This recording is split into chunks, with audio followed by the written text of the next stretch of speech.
I'm going to do hillbillies. I want to invent them. I want them to be mine. Popular TV character, but when her show The Beverly Hillbillies was canceled, she was ready to give up on show business. A show so despised by critics that CBS executives watched it in secret, afraid to admit they loved it. They'll just sort of hug you and everything. Just love, just still love the show. The actress who couldn't swim playing someone who swam in every episode, faking it for 9 years on hidden platforms. Well, and no show with the Hillbillies would be complete if we didn't have our contribution from Ellie May. Ellie?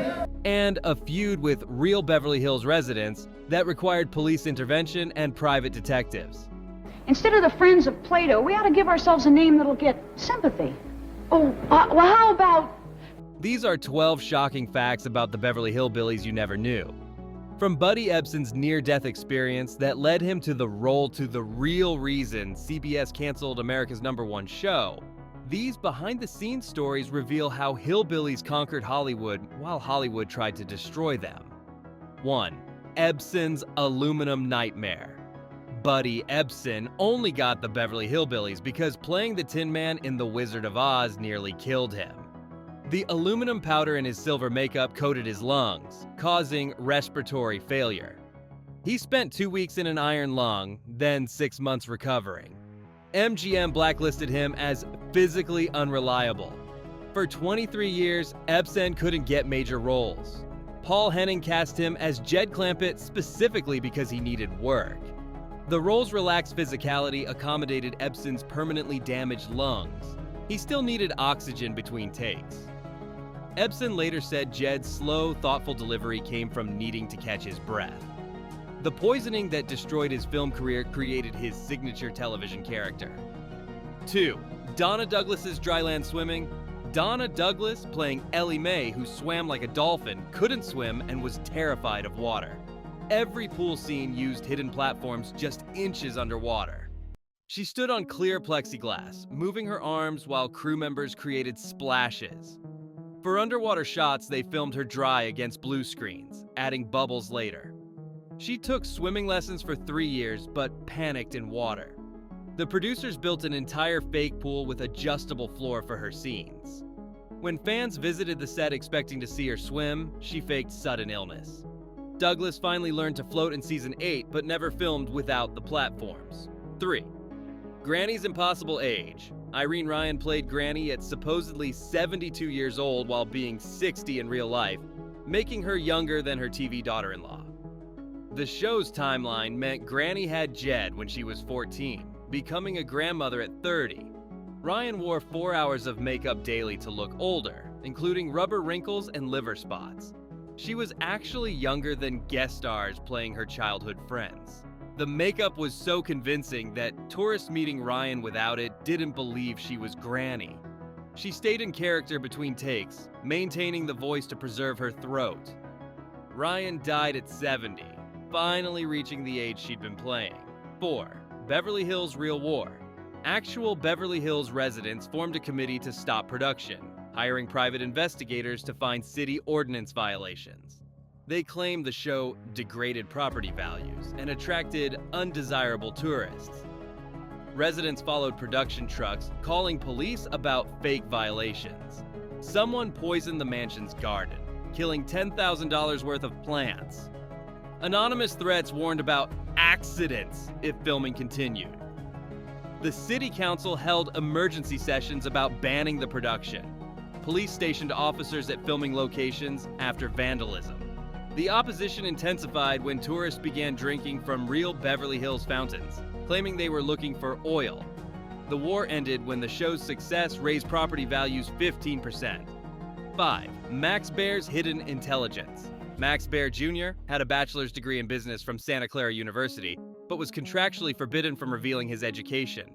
Producers feared audiences wouldn't accept an intelligent actor playing Jethro's stupidity.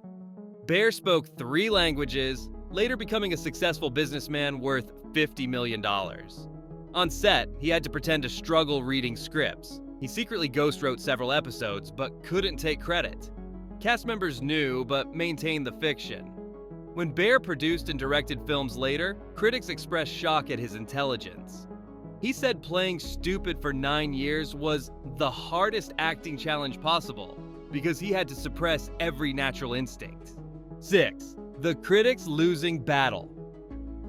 The Beverly Hillbillies became #1 in ratings within 3 weeks, while critics called it the worst thing ever broadcast, cultural cancer, and proof America is doomed. The New York Times refused to review it for 2 years. Critics organized a boycott that failed spectacularly. CBS executives attended screenings secretly, afraid of being seen enjoying it. The show's success caused an existential crisis in television criticism. Several critics admitted decades later they loved it, but feared career destruction. One famously wrote scathing reviews while watching every episode with his family. The disconnect between critical hatred and audience love changed how networks evaluated success. 7. The Mansion's Rental War. The Clampett Mansion's real owner, Arnold Kirkaby, initially charged $500 per day for filming, then tried extorting more money when the show succeeded. He demanded $3,000 daily by season 2, threatening eviction. When producers balked, Kirkaby locked the gates during filming, trapping cast and crew inside. He began living in the mansion during hiatus, changing locks and redecorating.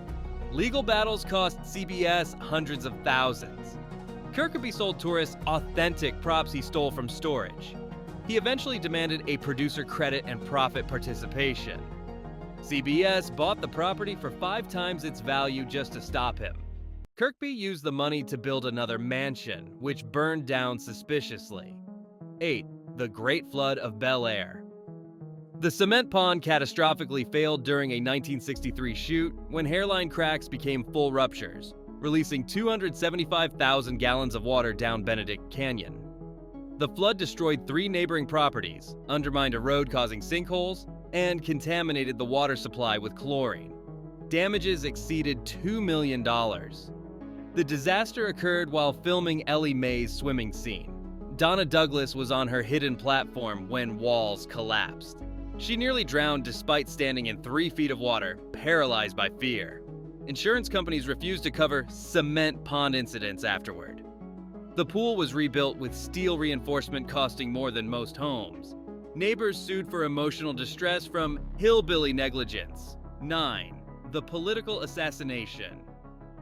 Nancy Culp's 1984 congressional run in Pennsylvania was destroyed when Buddy Epson filmed an attack ad calling her too liberal for Pennsylvania and implying she was a communist. The former co-stars hadn't spoken since the show ended. Epson, a conservative Republican, felt betrayed by Culp's Democratic politics.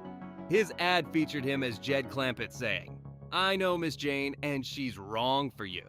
Culp lost by devastating margins. She never forgave Epson, refusing to attend reunions if he appeared. The campaign revealed decade-old resentments about salary disputes and scene stealing. Donna Douglas sided with Epson, fracturing the cast permanently. Culp died without reconciling, calling Epson's betrayal worse than losing the election. 10. Henning's weekend fortune. Paul Henning created the Beverly Hillbillies in one weekend at his mother-in-law's Missouri cabin, basing characters on her childhood neighbors. He wrote the pilot Friday night through Sunday, sold it Monday morning.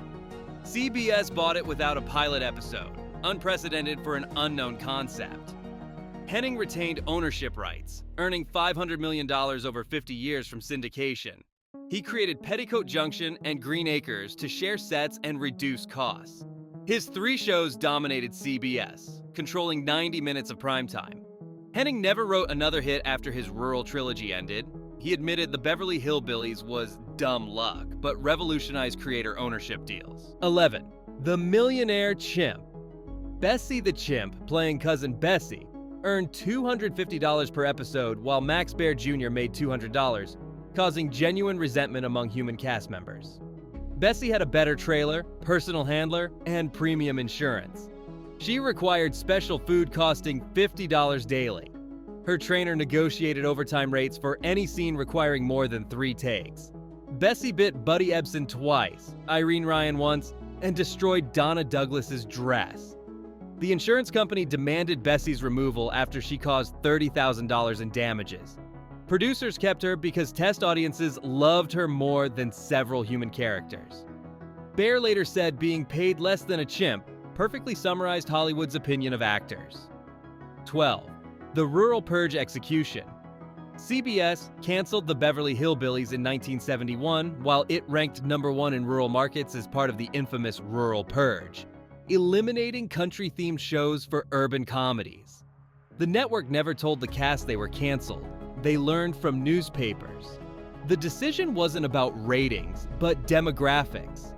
Advertisers wanted younger, urban viewers despite rural America's larger numbers. CBS destroyed sets before cast could retrieve personal items. The cancellation strategy was planned 2 years earlier, keeping it secret while extracting maximum profit. Network executives later admitted the purge was cultural warfare against Middle America. The Beverly Hillbillies still beat its replacement in ratings for 3 years through syndication. Which Beverly Hillbillies revelation surprised you most? Was it Donna Douglas faking every swimming scene for 9 years, or CBS canceling America's #1 show for being too rural? Drop your favorite granny quote in the comments below. And if you want more shocking facts about classic TV shows that defined American culture, hit that subscribe button and ring the notification bell. Until next time, remember, we doggies, thanks for watching.